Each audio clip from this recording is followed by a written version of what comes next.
오늘은 그 부자 마인드 세 번째 시간이 되겠습니다.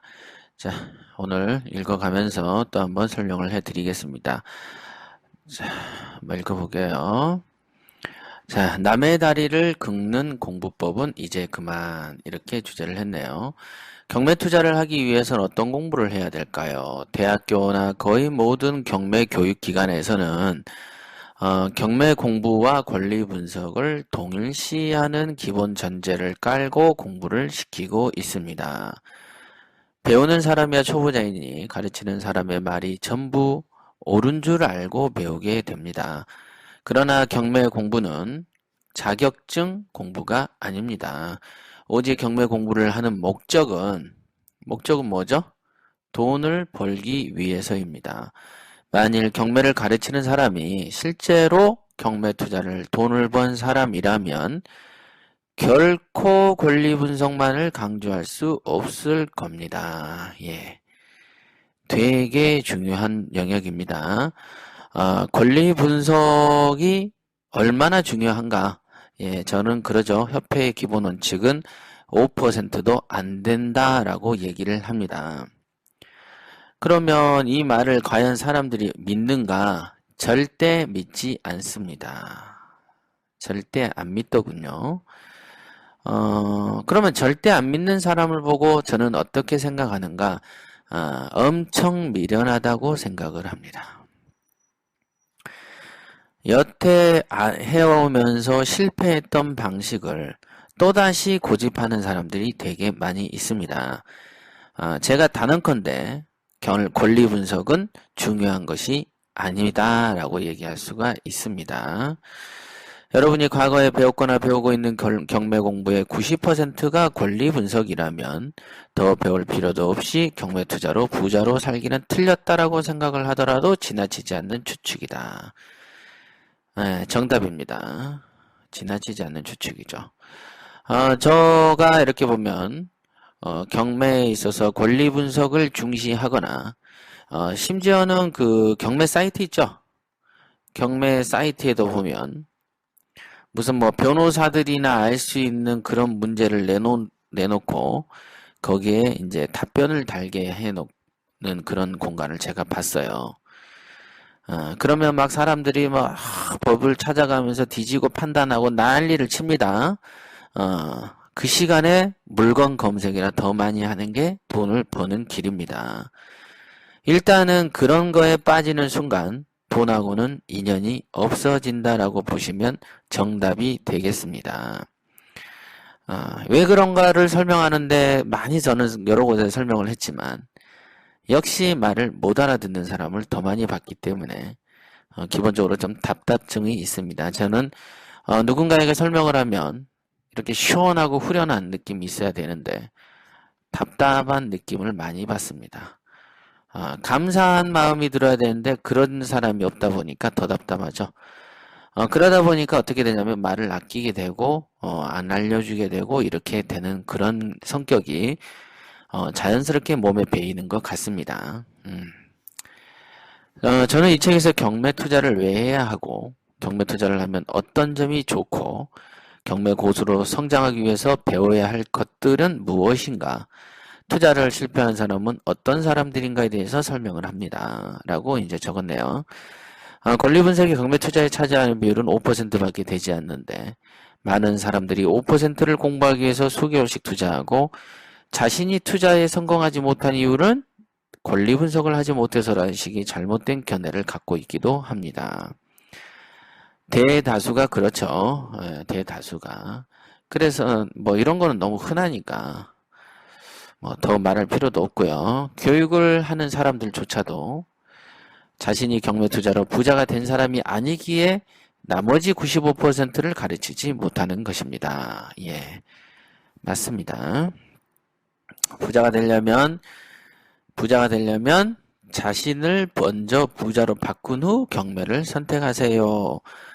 단지 가난뱅이가 경매를 선택한다고 부자가 될 것은 아니다 라고 이렇게 제가 썼습니다. 자신을 부자로 만들어라. 얼마 전에 제가 말씀드렸죠. 사례로도 다리가 장애가 있다. 쩔룩거린다. 그러면 그 사람은 100m 달리기 선수로는 부적합하다. 맞죠? 부적합합니다. 그 사람의 그 모습만 보고서도 우리는 바로 예측이 가능합니다. 이 경매라는 도구를 쓰려면 그 경매라는 도구를 쓰는 사람이 우선은 정상적인 정신과 투자에 걸맞는 경매 투자로 큰 빚을 볼 수 있는 어떤 성향을 띠고 있어야 된다. 맞죠? 자, 우리가 포토샵 프로그램을 봅니다. 포토샵 프로그램 들어보신 분 있으실 거예요. 어도비 포토샵이죠? 어도비 포토샵은 전 세계에 굉장히 유명한 사진 편집 프로그램입니다. 자, 그럼 포토샵은 굉장히 유명한 프로그램이기 때문에 윈도우를 쓰든 맥을 쓰든 누구나 포토샵은 잘 압니다. 그리고 잘 팔리죠. 프로그램 하나에 100만 원이 넘으니까요. 그죠? 자, 그럼 이런 포토샵을 가지고 있으면 누구나 어떤 컴퓨터든지 간에 똑같이 좋은 결과물을 만들어낼까요? 아닙니다. 이 포토샵은 무겁다고 하죠. 프로그램이 무겁습니다. 왜냐하면 프로그램의 기능이 많기 때문에 무겁고 어떤 CPU라 램 이런 성능이 좋은 컴퓨터여야만 포토샵을 원활하고 빠르게 돌리게 됩니다. 즉 포토샵이라는 프로그램은 좋은 것인데 그것을 돌리는 컴퓨터의 성능과 사양이 떨어지면 좋은 포토샵을 깔더라도 무용해진다 이거죠. 맞습니다. 제 아무리 좋은 경매도 그 경매를 받아들이는 컴퓨터에 해당하는 사람이 수준 이하다. 그 다음에 이치를 잘 모른다. 무지하다. 배짱이 없다. 그렇게 머리가 좀 멍청하다. 그러면은 절대로 경매가 큰 성능을 발휘하지 못하죠. 마치 제 아무리 좋은 포토샵도 컴퓨터 사양이 떨어지면 쓸 수 없는 것처럼 경매같이 좋은 것도 컴퓨터에 해당하는 사람이 덜 떨어지면 경매도 큰 빛을 발휘하지 못하는 것과 마찬가지죠. 그러니까 이 경매라는 좋은 프로그램을 돌리려면 무엇보다 누구의 문제다? 나의 문제다. 이 투자를 하는 나를 어떻게 바꿀 것이냐. 이 문제에 여러분들은 더 혈안이 되고 집중을 하셔야지. 그러나 대부분 패배자들, 실패자들을 보면 나는 정상인데 이라는 전제를 깔고서 경매를 쳐다보더만요.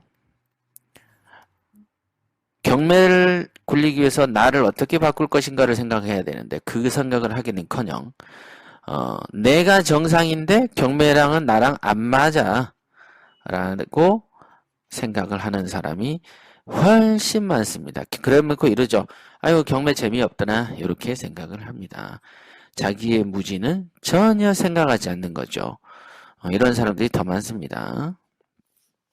자, 여기도 해놨네요.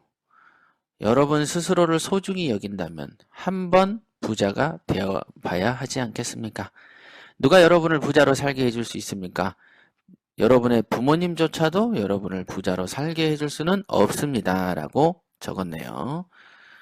그럼 제대로 된 공법이 무엇인가? 여러분들이 부산에 가고 싶다면 경부고속도로를 타듯이 부자가 되고 싶다면 부자가 될 수밖에 없는 행동을 하면 될 것이다. 만일 여러분이 현재까지 했던 방식으로 돈을 벌지 못했다면 그 방식은 버려야 된다. 이렇게 제가 썼습니다. 여러분의 부모가 야 이렇게 해봐 저렇게 해봐라고 했을 때 야 부모니까 우리가 그 말을 좀 들어야 되지 않냐. 효도해야지. 뭐 이상한 데서 효도 찾아요. 무능한 데서 효도를 찾는 사람이 훨씬 많아요. 왜? 자기가 쉽게 달성할 수 있거든요. 자 보세요.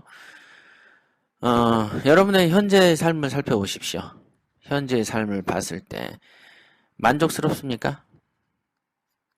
성취를 많이 하셨나요? 부자가 되셨습니까? 적게 투자해서 많이 벌었습니까? 그렇지 않습니까? 현재 그랬다면 버리세요. 뭘 버려야 됩니까? 예, 다 버리세요. 다 버리세요. 그 되지도 않는 생활 습관, 되지도 않는 사고 방식 다 버리세요. 그런데 사람들은 제대로 된 공부 방식에 대한 어떤 의심도 하지 않은 것 같다.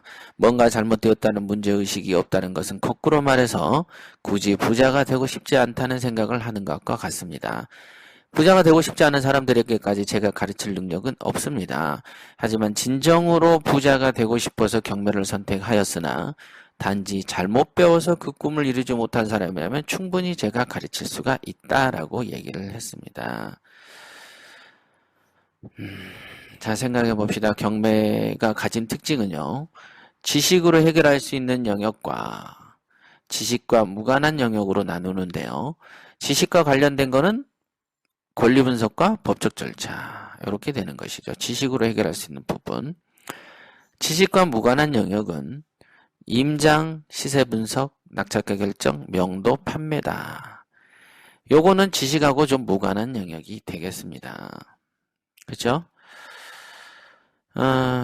사실 이 지식과 무관한 영역을 잘하는 사람이 경매 투자를 즐겁게 할 수 있습니다. 정작 돈을 벌 수 있고요.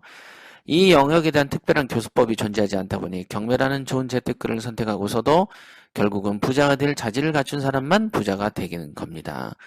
지식과 관련이 적은 이 영역은 그야말로 개인의 자질과 관련된 부분이기에 더욱더 개인 차이가 커지죠. 그럼 부자가 될 자질이 없는 사람은 부자로서 인생을 포기해야 할까요? 만일 포기해야 한다면 정말이지 슬픈 일이 아닐 수 없겠습니다. 만일 스스로 부자가 꼭 되고 싶다면 이 영역에 대한 공부를 하세요. 그죠? 이 영역이 어딥니까? 지식과 어떤 영역이죠? 무관한 영역이다 했죠? 지식과 무관한 영역에 대한 노력을 하시라 이겁니다. 왜? 지식과 관련, 이게 경매면 지식과 관련된 건 요 정도고, 요만큼이 지식하고 무관한 영역들이죠. 그러니 여러분들이 이 부자가 되기를 원한다면 이 영역을 대한 공부를 많이 하시라 이겁니다. 급선무로 공부해야 될 것이 그래서 부자 마인드와 가치 평가는 눈을 배우는 것이죠. 이게 되게 중요한 이유를 아시겠습니까? 이렇게 쉬운 글도 이해를 잘 못하는 사람도 있어요. 황당한 성공담을 가까이 하는 절대로 부자가 될 수 없다. 경매 분야뿐만 아니라 거의 모든 분야의 상당 부분은 황당하고 직접 효과가 없는 책들이 정말 많습니다. 여러분들은 어떤 약을 먹었습니다. 그런데 약효가 들지 않을 경우 어떻게 합니까? 그 약을 먹어야 됩니까? 버려야 됩니까? 당연히 버려야 할 것입니다. 여러분들이 소설을 읽고 싶다면 몰라도 돈을 벌고 싶다면 소설류의 재테크 서적을 가까이 하면 안 됩니다. 이미 소설류를 접하는 순간 당신은 부자 될 소질이 없는 사람인 셈입니다. 내 몸에 좋은 영향을 주지 않는 약을 계속 먹고 있는 것과 같다. 저 같으면 별 약효가 없는 약이라면 절대 먹지 않습니다. 예, 당연하죠. 여러분한테 몸에 도움이 되는 약만 드십시오. 그러기도 짧은 세월이죠. 재테크와 관련해서는 읽고 재테크와 관련되어서 읽고 바로 따라하면 모두 다 성공할 수 있는 내용이 포함되어야 한다는 것이 저의 생각이고, 물론 다른 생각을 하는 사람도 있겠지만 어떤 구체적인 증명도 없이 그저 열심히 하면 부자가 된다는 식은 현혹하는 행위다. 부자인 것처럼 꾸며서 말을 하는 것은 쉽지만 정작 부자가 되는 것은 어렵습니다. 여러분은 부자의 말을 부자가 될 수 있는 길을 배우고 싶은 거 아닙니까? 부자가 아닌 사람이 부자인 것처럼 하는 그럴싸한 말을 배우고 싶은 겁니까? 잘 생각해 보십시오. 네. 책을 봤다면 보기 전과 후가 달라질 수 있는 그런 책을 배우고 소장하시네요. 이렇게. 이 말 자체도 받아들일 능력이 안 되면 돈은 포기하시는 게 맞습니다. 사기당한 사람들은 다른 사람이 날 해코지 한다고 생각합니다만은 정작 스스로 사기당할 수밖에 없는 요소에 자기가 그런 걸 가지고 있다. 예. 의사가 된 심정으로 투자의 핵심을 공개했다. 예. 이게 당시에 저의 어떤 각오였습니다. 앞으로 읽으실 이 책의 내용은 저의 깨달음이 공개되어 있고요. 어쩌면 미래의 경쟁자가 될 수도 있는 여러분에게 투자의 비결 중 부자의 마인드를 공개한 것은 얼핏 보면 무리수를 두는 것일 수도 있다라고 생각을 했습니다만은 실제로 100% 공개하고 지금까지 부자 마인드를 강의하고 떠들었어도 경쟁자가 될 사람은 별로 없더라 이겁니다. 여전히 삽질을 많이 합니다. 만일 여러분이 피라미드 판매 수법에 당해서 수백만 원짜리 옥장판을 구입하는 정도라면 이런 안타까움을 느끼지는 않습니다. 그러나 현실적으로 경매 투자자는 거의 다 자신의 전 재산을 투자하는 경향이 있고 그렇기 때문에 더욱더 부자 마인드를 공개하게 되었습니다.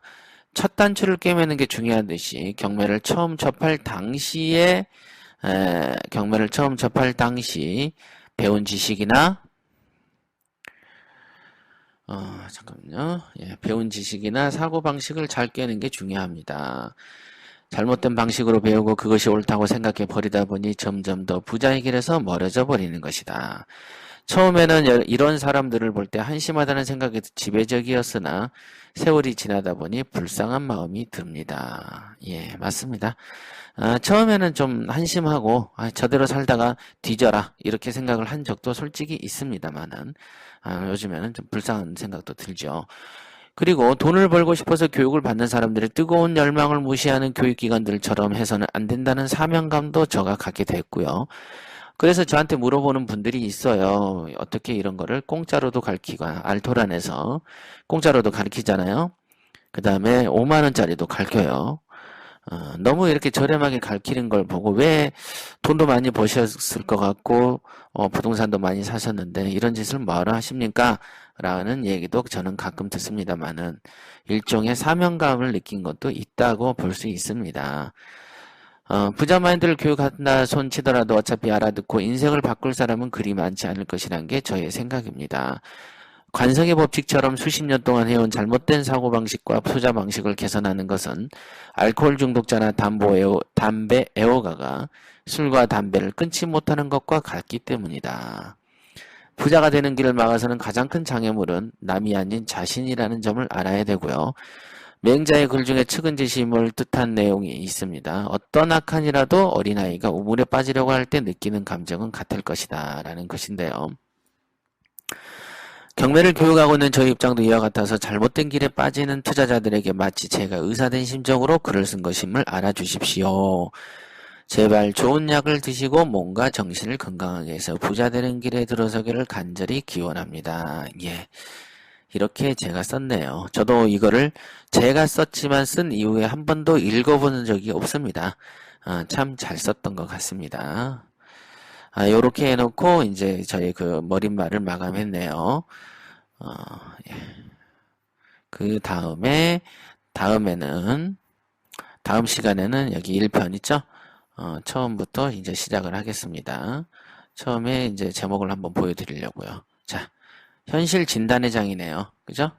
현실 진단의 장.